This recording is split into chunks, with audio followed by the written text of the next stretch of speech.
presidential candidate, former housing secretary, Castro. Secretary Castro, welcome back to Meet the Press.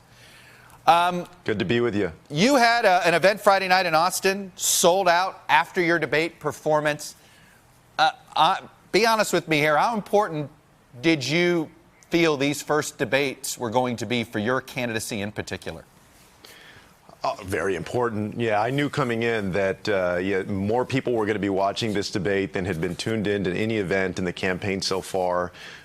People had their first opportunity to start comparing candidates. I wanted to introduce myself to a lot of folks because, as you know, Chuck, my name ID has been lower than some of the other candidates. I also think, and I think, my takeaway from it is probably the most helpful thing that people saw when it comes to me and my candidacy after Wednesday night is that the number one question I get asked when I talk to voters in Iowa, here in Texas, California, New Hampshire, wherever, is they have this kind of anxiety about the Democratic nominee and whether the nominee can go toe-to-toe on the debate stage with Donald Trump. Can you hold your own?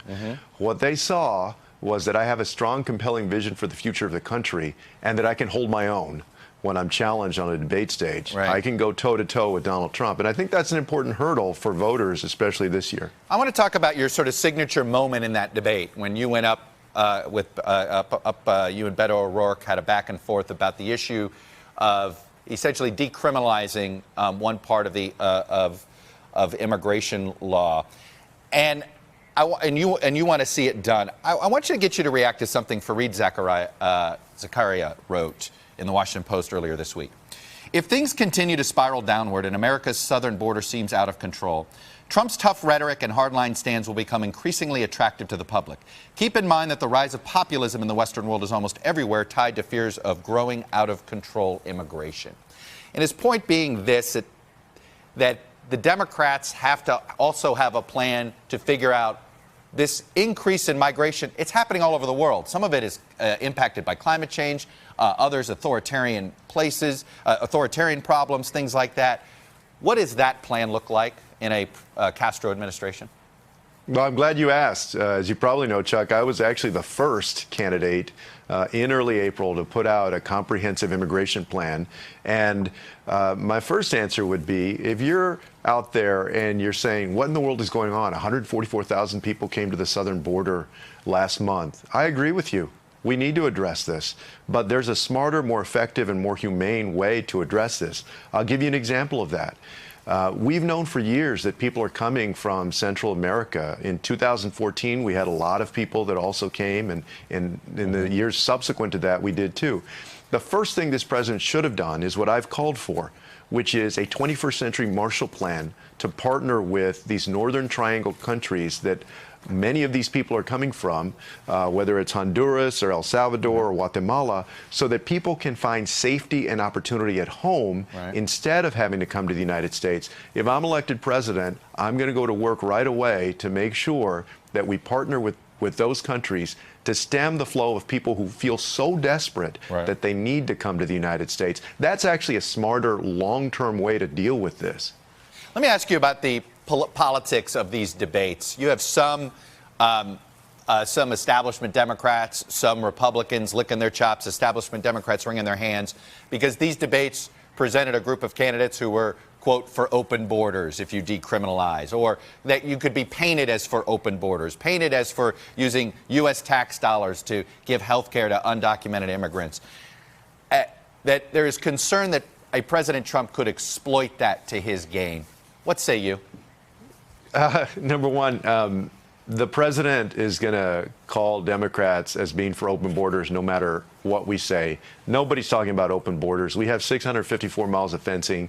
We have thousands of personnel at the border. We have planes. We have helicopters. We have guns. We have boats. We have security cameras.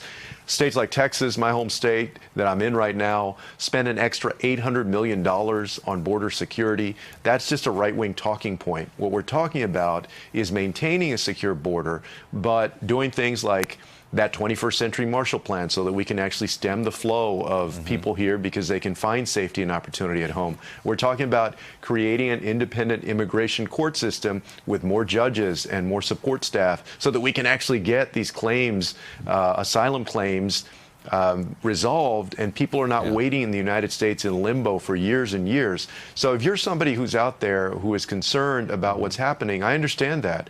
I'm saying that there's a smarter, there's a more effective way to do this that's also more humane than what we're doing today.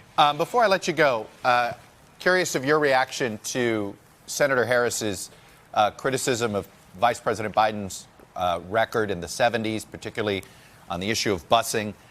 I'm curious of your reaction to it and whether you thought Senator Harris was bringing up a relevant point. Oh, of course. I think that's relevant. I think the record of all of the candidates that are running, including Vice President Biden's record, is relevant. And his stance on busing is relevant as well. I thought that,